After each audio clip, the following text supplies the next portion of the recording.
ಹುಚ್ಚರು ಅಂತ ಹೇಳ್ಬೇಕ ನಾವು. ನೀವು ಅಪ್ಪನಿಗೆ ಹುಟ್ಟಿದ್ದವುದಾಗಿದ್ದರೆ ನನ್ನ ಎದುರು ಬನ್ನಿ, ನಮ್ಮ ದೈವಾರಾಧಕ ಎದುರು ಬನ್ನಿ, ನಮ್ಮ ಪುಣ್ಯಕ್ಷೇತ್ರಕ್ಕೆ ಬನ್ನಿ. ಇದಕ್ಕೆ ರಿಷಬ್ ಶೆಟ್ಟಿ ಅವರು ಉತ್ತರ ಕೊಡಬೇಕು. ಯಾರು ದೈವಾರಾಧನೆಯ ವಿರುದ್ಧವಾಗಿ ಮಾತಾಡ್ತಾರೆ, ದೈವಾರಾಧನೆಯನ್ನು ಅಶ್ಲೀಲವಾಗಿ ಅದನ್ನು ವೇದಿಕೆಗಳಲ್ಲಿ ಸಿಕ್ಕಲ್ಲಿ ಅದಕ್ಕೆ ತೊಡಕೊಂಡು ಮಾಡುವ ರೀತಿಯಲ್ಲಿ ಪ್ರದರ್ಶನ ಮಾಡ್ತಾರೆ, ಅವರ ಮೇಲೆ ಮುಕ್ತವಾಗಿ ಕಂಪ್ಲೇಂಟ್ ಮಾಡಿ. ಲಲಿತಾ ನಾಯ್ಕ್ ಅವರೇ, ನಿಮಗೆ ತುಳುನಾಡಿನ ದೈವಾರಾಧನೆಯ ಬಗ್ಗೆ ಏನು ಗೊತ್ತಿದೆ? ಒಂದಾ ನೀವು ತಿಳಿದು ಮಾತಾಡಬೇಕು, ಇಲ್ಲದೇ ಇದ್ದರೆ ತಿಳಿದವರ ಹತ್ರ ಕೇಳಿ ತಿಳ್ಕೊಳ್ಬೇಕು. ದೈವಾರಾಧಕರು ನಿಮಗೆ ಏನು ಅನ್ಯಾಯ ಮಾಡಿದ್ದಾರೆ? ತುಳುನಾಡಿನ ಕೊಡಿಯಡಿಯಲ್ಲಿ ದೈವಗಳ ಸೇವೆಯನ್ನು ನಿರಂತರ ಮಾಡ್ತಾ ಇರುವಂತಹ ಈ ದೈವಾರಾಧಕರ ಕಷ್ಟ, ಅವರ ನೋವು, ಅವರ ಭವನೆ ನಿಮಗೇನು ಗೊತ್ತಿದೆ? ಸುಮ್ಮನೆ ಯಾಕೆ ಅವರ ಬಗ್ಗೆಗಾಗಿ ನಿಮ್ಮ ನಾಲಿಗೆ ತೀಟೆಯನ್ನು ತೀರಿಸಿಕೊಳ್ತೀರಿ? ನಿಮಗೇನಾದರೂ ಹುಚ್ಚಿಡಿದಿದೆಯಾ? ನೀವು ನಿಮ್ಮನ್ನು ಪರೀಕ್ಷೆಗೊಳಪಡಿಸುವುದು ಒಳ್ಳೆಯದು. ಬಹಳ ನೋವಾಗ್ತದೆ. ನಿಮ್ಮಂಥ ಹಿರಿಯರು, ನಿಮ್ಮಂಥ ವಯೋವೃದ್ಧರು, ನೀವು ಜ್ಞಾನವೃದ್ಧರಾಗಿರಬೇಕು. ನಿಮಗೆ 60 ಕಳೆದರೆ ಅರಳು ಮರಳು ಅನ್ನೋ ರೀತಿಯಲ್ಲಿ ಇರಬಾರ್ದು. ಯಾಕೆ? ನೀವೊಂದು ಕೇಂದ್ರ ಸಚಿವೆ ಆಗಿದ್ದವರು, ನೀವೊಬ್ಬರು ಒಂದು ಜವಾಬ್ದಾರಿಯುತ ಒಂದು ಪಕ್ಷದ ಸದಸ್ಯ ಆಗಿದ್ದವರು. ನಿಮ್ಮಂಥವರಿಗೆ ಹುಚ್ಚರಾಗಿ ಮಾತಾಡಬಾರ್ದು. ಏನು ಗೊತ್ತಿದೆ ನಿಮಗೆ ದೈವಾರಾಧನೆ ಬಗ್ಗೆ? ತುಳುನಾಡಿನ ಒಂದು ದೈವದ ಕೊಡಿಯಡಿಗೆ ನೀವು ಕೊಟ್ಟ ಕೊಡುಗೆ ಏನು? ನಿಮ್ಮ ಸರ್ಕಾರ ಇರುವಾಗ ಆಗಿರಬಹುದು, ಅಲ್ಲ ಈಗಿನ ಸರ್ಕಾರ ಇರುವಾಗ ಆಗಿರಬಹುದು, ತುಳುನಾಡಿನ ಅದೆಷ್ಟೋ ಪ್ರಾಚೀನ ದೈವಸ್ಥಾನಗಳಿಂದ ಎಂಡೋಮೆಂಟಿನ ಮುಖೇನ ಸರ್ಕಾರಕ್ಕೆ ಹಣ ಬರ್ತದೆ, ಬೊಕ್ಕಸಕ್ಕೆ ಹಣ ಬರ್ತದೆ. ಎಂಡೋಮೆಂಟಿನ ಮುಖೇನ ಆ ದೈವಾರಾಧನೆ ಕ್ಷೇತ್ರದ ಆ ದೈವ ನರ್ತಕರು ಬೆವರಿಳಿಸಿದ ಆ ಸಂಪತ್ತು ನಿಮ್ಗೆ ಆಗ್ತದೆ. ಆ ದೈವಾರಾಧಕರಿಗೆ ಸರ್ಕಾರ ಕೊಡುಗೆ ಕೊಟ್ಟಾಗ ನಿಮಗೆ ಹೊಟ್ಟೆ ಕಿಚ್ಚಾಗುತ್ತೆ. ನಿಮ್ಮ ಸಂದರ್ಭದಲ್ಲಿ ಏನು ಕೊಡುಗೆ ಕೊಟ್ಟಿದ್ದೀರಿ? ದೈವಾರಾಧಕರಿಗೆ ಏನು ಕೊಡುಗೆ ಕೊಟ್ಟಿದ್ದೀರಿ? ನಿಮ್ಮ ಆತ್ಮಾವಲೋಕನ ಮಾಡಿಕೊಳ್ಳಿ. ಏನಾದರೂ ಕೊಡುಗೆ ಕೊಟ್ಟಿದ್ದೀರಿ ನೀವು? ಪ್ರಸ್ತುತ ಕರ್ನಾಟಕದ ಮುಖ್ಯಮಂತ್ರಿ ಆಗಿರುವಂಥ ಬಸವರಾಜ ಬೊಮ್ಮಾಯಿ ಅವರು ಈ ಒಂದು ಉತ್ತಮ ನಿರ್ಧಾರವನ್ನು ನಮ್ಮ ತುಳುನಾಡಿನ ಗೌರವಾನ್ವಿತ ಸಂಸ್ಕೃತಿ ಸಚಿವರಾಗಿರುವಂತಹ ನಮ್ಮ ಸುನಿಲ್ ಕುಮಾರ್ ಅವರ ವಿಶಾಲವಾದಂಥ ಮನಸ್ಸಿನಿಂದ, ಅವರ ಒತ್ತಡದಿಂದ, ಇಲ್ಲಿನ ಗೌರವಾನ್ವಿತ ನಳಿನ್ ಕುಮಾರ್ ಕಟೀಲ್ ಅವರು ತುಳುವರಾದದ್ದರಿಂದ, ಇಲ್ಲಿನ ಎಲ್ಲ ಶಾಸಕರು, ಒಂದು 7 ಮಂದಿ ಶಾಸಕರು ತುಳುವರಾದದ್ದರಿಂದ ಅವರಿಗೆ ದೈವಾರಾಧಕರ ನೋವು ಗೊತ್ತಿದೆ, ಇಲ್ಲಿನ ದೈವಾರಾಧನೆ ಮಹತ್ವ ಗೊತ್ತಿದೆ. ಆದ್ದರಿಂದ ಅವರು ಬಹಳ ಸಂಕಷ್ಟದಲ್ಲಿರುವಂತಹ ಒಂದು ದೈವಾರಾಧನಾ ಕ್ಷೇತ್ರ, ಅದು ಕೂಡ ಪರಿಶಿಷ್ಟ ಜಾತಿ ಪರಿಶಿಷ್ಟ ಪಂಗಡದವರು ಇರುವಂಥದ್ದು, ದೈವಾರಾಧನೆ ಕೊಡಿಯಡಿಯಲ್ಲಿ ದೈವ ನರ್ತನ ಮಾಡುವವರು, ಅವರ ಸಮಸ್ಯೆಯನ್ನು ಕಂಡು ಅವರಿಗೆ ಮಹಾಶಾಸನವನ್ನು ಕೊಡಬೇಕು ಅಂತ ನಿರ್ಧಾರ ಮಾಡಿದರೆ ನಿಮಗೆ ಹೊಟ್ಟೆ ಕಿಚ್ಚಾಗತ್ತಾ? ಈ ಮತ್ತೇನು ಹೇಳ್ಕೊಳ್ತೀರಿ? ನೀವು ವಿಚಾರವಾದಿಗಳು. ನೀವು ಯಾವ ರೀತಿ ನೀವು ಯಾವ ರೀತಿ ವಿಚಾರವಾದಿಗಳಾಗ್ತೀರಿ? ಯಾವ ರೀತಿ ವಿಚಾರವಾದಿಗಳಾಗ್ತೀರಿ? ನೀವು ವಿಚಾರವಾದಿಗಳಾಗಿರಿ, ದುಷ್ಟ ವಿಚಾರವಾದಿಗಳಾಗಬೇಡಿ. ನಿಮ್ಮನ್ನು ದುಷ್ಟ ವಿಚಾರವಾದಿಗಳು ಅಂತ ಹೇಳ್ಕೊಳ್ತೇನೆ ನಾನು. ಸರಿ, ಅರ್ಥ ಮಾಡ್ಕೊಳ್ಳಿ. ದೈವಾರಾಧನೆಯ ಪರಿಶಿಷ್ಟ ಜಾತಿಯವರಿಗೆ ನಿಮ್ಮಿಂದ ಸಹಕಾರ ಆಗಬೇಕು. ಶೋಷಣೆಗೊಳಗಾದವರು ಹಾಗೆಯೇ ದೊಡ್ಡ ಬೊಬ್ಬೆ ಕೊಚ್ಚಿಕೊಳ್ತೀರಲ್ಲ, ನೀವು ಮೌಢ್ಯ ಅಂತ ಹೇಳ್ತೀರಿ. ಯಾವುದ್ರಿ ಮೌಢ್ಯ? ಮೌಢ್ಯ ಆಚರಣೆ ಯಾವುದು? ನೀವು ಮೌಢ್ಯ ಅಲ್ಲದಿರುವಂಥದ್ದು ಯಾವುದು? ನಿಮ್ಮದು ಕೂಡ ಮೌಢ್ಯನೇ. ಸರಿ ಆಲೋಚನೆ ಮಾಡಿ. ದೈವಾರಾಧನೆಯಲ್ಲಿ ವಿಶೇಷವಾಗಿ ಸಾಮಾಜಿಕ ನ್ಯಾಯ ಕೊಡುವಂಥ ವ್ಯವಸ್ಥೆ ಇದೆ. ದೈವಾರಾಧನೆಯಲ್ಲಿ ಮಾನಸಿಕ ಮತ್ತು ದೈಹಿಕ ವ್ಯಾಧಿಗೆ ಮದ್ದುಮೂಲಿಕೆ ಕೊಡುವಂಥ ವ್ಯವಸ್ಥೆ ಇದೆ. ಅದನ್ನು ಅರ್ಥ ಮಾಡ್ಕೊಳ್ಬೇಕು ನೀವು. ದೈವಾರಾಧನೆ ನೀವು ಹುಟ್ಟಿದ ನಂತರ ಆರಂಭ ಆದದ್ದಲ್ಲರಿ, ಅದಕ್ಕೆ 1000 ವರ್ಷದ ಇತಿಹಾಸ ಇದೆ. ಹಾಗಾದರೆ 1000 ವರ್ಷದಿಂದ ದೈವಾರಾಧನೆ ಮಾಡಿಕೊಂಡು ಬಂದವರೆಲ್ಲರೂ ಹುಚ್ಚರಂತ ಹೇಳ್ತೀರಾ? ಅಲ್ಲ, ನೀವು ಹುಚ್ಚರಂತ ಹೇಳಬೇಕಾ? ನಾವು ತಲೆ ಸರಿ ಇದೆಯಾ ನಿಮಗೆ? ಪುಣ್ಯಕ್ಷೇತ್ರ ಆಗಿರುವಂಥ ಧರ್ಮಸ್ಥಳ ಆಗಿರ್ಬೋದು, ಕಟೀಲ್ ಆಗಿರ್ಬೋದು, ಶಿಬರೂರು ಆಗಿರ್ಬೋದು, ಅನೇಕ ಕದ್ರಿ ಮಂಜುನಾಥ ಸಾನ್ನಿಧ್ಯ ಆಗಿರ್ಬೋದು, ಅಸಂಖ್ಯ ದೈವಸ್ಥಾನಗಳಲ್ಲಿ ದೈವಾರಾಧನೆ ನಡೀತಾ ಇದೆ. ಅದಕ್ಕೊಂದು ಪರಂಪರೆ ಇದೆ. ತಪ್ಪಿಲ್ಲ ಅಂತ ಹೇಳೋದಿಲ್ಲ, ಕೆಲವೊಂದು ತಪ್ಪುಗಳು ನಡೀತದೆ, ಎಲ್ಲವೂ ಸರಿ ಇರುವುದಿಲ್ಲ. ನೀವು ಸರಿ ಇದ್ದೀರಾ? ಮೊದಲು ಸರಿ ಆಲೋಚನೆ ಮಾಡಿ. ಎಲ್ಲ ವ್ಯವಸ್ಥೆಗಳಲ್ಲಿ ತಪ್ಪು ಬರ್ತದೆ. ಆ ತಪ್ಪು ಒಂದು ಅಂಶ ಇದ್ದರೆ 99 ಒಳ್ಳೆಯ ಅಂಶ ಇರುತ್ತೆ. ಅದು ತಪ್ಪು ಆಗದಾಗೆ ನೋಡ್ಕೊಳ್ಬೇಕಾದದ್ದು ನಮ್ಮ ಧರ್ಮ. ಯಾವುದು ಮೌಢ್ಯ ಅಲ್ಲ ಅಂತ ಹೇಳ್ತೀರಿ? ಸರಿಯಾಗಿ ಆಲೋಚನೆ ಮಾಡಿ. ಭಾರತ ದೇಶದಲ್ಲಿ ನಾವು ಒಂದಷ್ಟು ಜೀವಹಿಂಸೆಗಳು ನಡೀತಾ ಇದ್ದೇವೆ. ಏನು ಪ್ರಾಣಿಗಳ ಬಲಿಯಾಗ್ತಾ ಇದೆ. ಯಾವ ರೀತಿ ಪ್ರಾಣಿಗಳ ಬಲಿಯಾಗ್ತಾ ಇದೆ?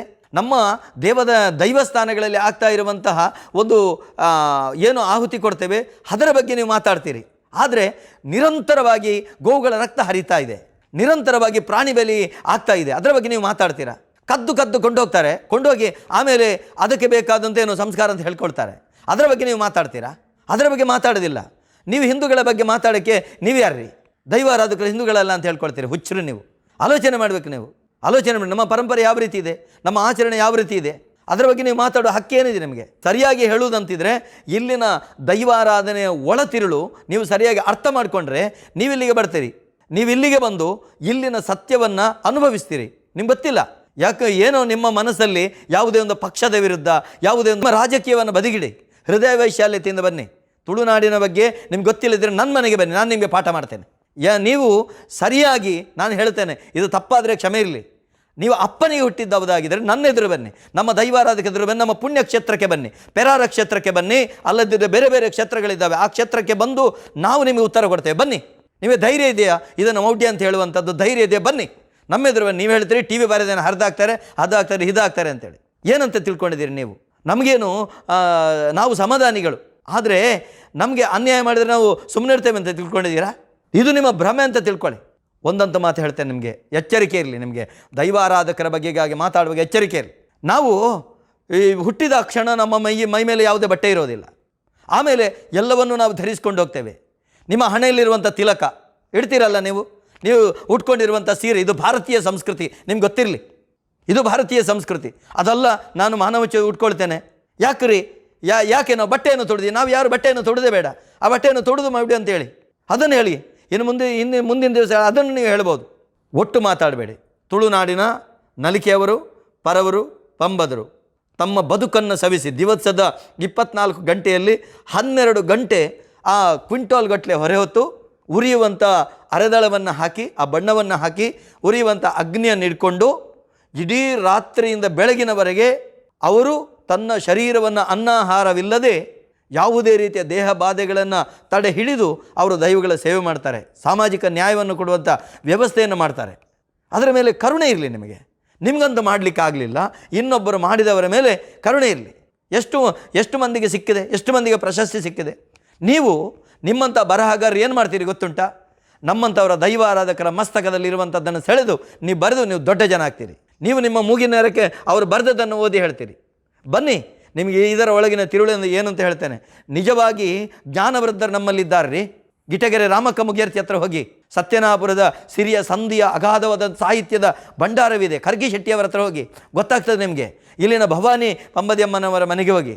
ನೀವು ತುಂಬ ಮಂದಿ ಇಲ್ಲಿ ತುಳುನಾಡಿನ ಸಾಹಿತಿಗಳಿದ್ದಾರೆ. ತುಳುನಾಡಿನ ದೈವಾರಾಧಕರು ಪಾರ್ಧನ ಜ್ಞಾನವುಳ್ಳವರಿದ್ದಾರೆ. ಹುಚ್ಚರಂತೆ ಮಾತಾಡಬೇಡಿ, ಬಹಳ ನೋವಾಗ್ತಾ ಇದೆ ನೋಡಿ. ನೀವು ಇನ್ನೊಬ್ಬನ ಬೆನ್ನಿಗೆ ಹೊಡೆಯಿರಿ, ಆದರೆ ಹೊಟ್ಟೆಗೆ ಹೊಡಿಬೇಡಿ. ನೀವು ಹೊಟ್ಟೆಗೆ ಹೊಡಿಬೇಡಿ. ಇದುವರೆಗೆ ಏನು ನ್ಯಾಯ ಸಿಕ್ಕಿದೆ ದೈವಾರಾಧನೆ ಕೊಡಿಯಡಿಯ ಆ ಸೇವೆಯವರಿಗೆ?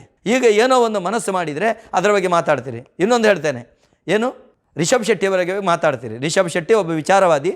ರಿಷಬ್ ಶೆಟ್ಟಿ ಏನು ಅವನಿಗೆಲ್ಲ ಗೊತ್ತಿದೆ. ಅವನು ಆ ರೀತಿ ಹೋಗದಿದ್ದರೆ, ಈ ರೀತಿ ಹೋಗದಿದ್ದರೆ ಬಾಕಿಯವರು ಸಿನಿಮಾ ಇದನ್ನು ಹರಿತಾರಂತ ನೀವು ಹೇಳೋದಾ? ಇದಕ್ಕೆ ರಿಷಬ್ ಶೆಟ್ಟಿಯವರು ಉತ್ತರ ಕೊಡಬೇಕು. ತುಳುನಾಡಿನ ದೈವಾರಾಧನೆಯ ಒಂದು ವಿಶೇಷವಾದಂಥ ಮೌಲ್ಯಯುತವಾದಂತಹ ಒಂದು ಏನು ಅದರ ಶ್ರೀಮಂತಿಕೆಯನ್ನು ಅದನ್ನು ಬಳಕೆ ಮಾಡಿಕೊಂಡು ನೀವು ಉತ್ತಮವಾದಂಥ ಚಲನಚಿತ್ರ ಮಾಡಿದರೆ ನಿಮಗೆ ನಾವೆಲ್ಲರೂ ಸಹಕಾರವನ್ನು ನೀಡಿದ್ದೇವೆ. ನಾವು ಮೌನಿಗಳಾಗಿ ನಿಮ್ಮೊಂದಿಗಿದ್ದೇವೆ. ಆದರೆ ನಾನು ಬಾಕಿಯಾರು ಸಾಮಾನ್ಯ ಹೇಳ್ತಾ ಇದ್ರೆ ನೀವು ಉತ್ತರ ಕೊಡಬೇಕಂತ ಹೇಳ್ತಾ ಇಲ್ಲ. ಒಬ್ಬ ಕೇಂದ್ರ ಸಚಿವೆ ಆಗಿದ್ದವರು, ಒಂದು ಗೌರವಾನ್ವಿತ ರಾಷ್ಟ್ರೀಯ ಪಕ್ಷದ ಒಂದು ನಾಯಕಿಯಾಗಿದ್ದವರು ಈ ರೀತಿ ಹೇಳುವಾಗ ನೀವು ಉತ್ತರ ಕೊಡಲೇಬೇಕು. ರಿಷಬ್ ಶೆಟ್ಟಿ ಅವರು ಉತ್ತರ ಕೊಡಲೇಬೇಕು. ಯಾಕೆ? ನೀವು ಉತ್ತರ ಕೊಡದೆ ಹೋದರೆ ಅದನ್ನು ನೀವು ಸತ್ಯ ಅಂತ ಒಪ್ಪಿಕೊಂಡಾಗ್ತದೆ. ನಿಮ್ಮ ಮೌನವೇ ಅದಕ್ಕೆ ಒಪ್ಪಿಗೆ ಅಂತ ಸಮ್ಮತಿ ಲಕ್ಷಣ ಆಗ್ತದೆ. ಆದ್ದರಿಂದ ನೀವು ಕಡಾಖಂಡಿತವಾಗಿ ಉತ್ತರ ಕೊಡಬೇಕು ಇಂಥವರಿಗೆ. ನಿಮ್ಮ ಮೇಲೆ ಯಾವನೊಬ್ಬ ಬ್ಯಾನ್ ಮಾಡಿ ಹಾಕಿದಾಗ ನಾನು ಮಾಧ್ಯಮದಲ್ಲಿ ನಿಂತು ಮಾತಾಡಿದ್ದೇನೆ. ರಿಷಬ್ ಶೆಟ್ಟಿ ನಿಮ್ಮ ಬಗ್ಗೆಗಾಗಿ ಮಾಧ್ಯಮದಲ್ಲಿ ನಿಂತು ಮಾತಾಡಿದ್ದೇನೆ. ಯಾಕಂತ ಹೇಳಿದರೆ ತುಳುನಾಡಿನ ಚಲನಚಿತ್ರ ನಟರಲ್ಲ ಅವರು, ಕನ್ನಡ ನಟರಲ್ಲ, ತುಳುನಾಡಿನ ನಟರಂತ ಹೇಳ್ಕೊಳ್ಳುವಾಗ ನಾನು ಅವರ ಬಗ್ಗೆ ಮಾತಾಡಿದ್ದೇನೆ. ಅದರ ಬಗ್ಗೆಗಾಗಿ ಕಂಪ್ಲೇಂಟನ್ನು ದಾಖಲೆ ಮಾಡಿದ್ದೇವೆ. ನಾವು ನಮ್ಮ ಗೌರವಾನ್ವಿತ ಕಮಿಷನರ್ಗೆ ಕಂಪ್ಲೇಂಟನ್ನು ದಾಖಲೆ ಮಾಡಿದ್ದೇವೆ. ರಿಷಬ್ ಶೆಟ್ಟಿ ಅವರು ನೀವು ಉತ್ತರ ಕೊಡಬೇಕು. ಇದಕ್ಕೆ ಪತ್ರಿಕಾಗೋಷ್ಠಿ ಕರಿಬೇಕು. ನೀವು ಪತ್ರಿಕಾಗೋಷ್ಠಿ ಕರೆದು ನೀವು ಇದಕ್ಕೆ ಸರಿಯಾದಂಥ ಉತ್ತರವನ್ನು ಕೊಡಬೇಕು. ಅವರು ಇಲ್ಲದಿದ್ದರೆ ಅವರು ಹೇಳೋದು ಸರಿ ಅಂತ ನೀವು ಒಪ್ಪಿಕೊಳ್ಬೇಕು. ಇನ್ನೊಂದು ಹೇಳ್ತೇನೆ, ಎಲ್ಲ ತುಳುನಾಡಿನ ದೈವಾರಾಧಕರತೆ ಹೇಳ್ತೇನೆ, ಯಾರೆಲ್ಲ ನೇಮ ಕಟ್ಟುವರಿರ್ತೀರಿ, ಇಡೀ ತುಳುನಾಡಿನಲ್ಲಿ ಬಾರ್ಕೂರಿನಿಂದ ಮಂಗಳೂರಿನವರೆಗೆ ಎಷ್ಟು ಮಂದಿ ಇದ್ದೀರಿ, ನಿಮ್ಮ ಸ್ಥಳೀಯ ಪೊಲೀಸ್ ಸ್ಟೇಷನ್ಗಳಲ್ಲಿ ನೀವು ಕಂಪ್ಲೇಂಟ್ ಮಾಡಿ.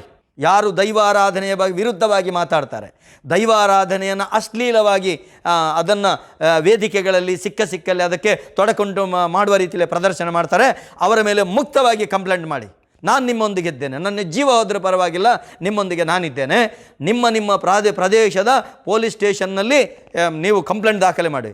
1000 ಮಂದಿ ಇದ್ದೀರಿ, ನಿಮ್ಗೆ ಹೊಟ್ಟೆಗೆ ಅವರೇನು ಕೊಡೋದಿಲ್ಲ. ಆದರೆ ನಿಮ್ಮಲ್ಲಿ ವಿನಂತಿ ಮಾಡುವಂಥದ್ದು, ಯಾವುದೇ ಕಾರಣಕ್ಕೆ ಪರಂಪರೆಯ ದೈವಾರಾಧನೆ ಬಿಟ್ಟು ಹೋಗಬೇಡಿ.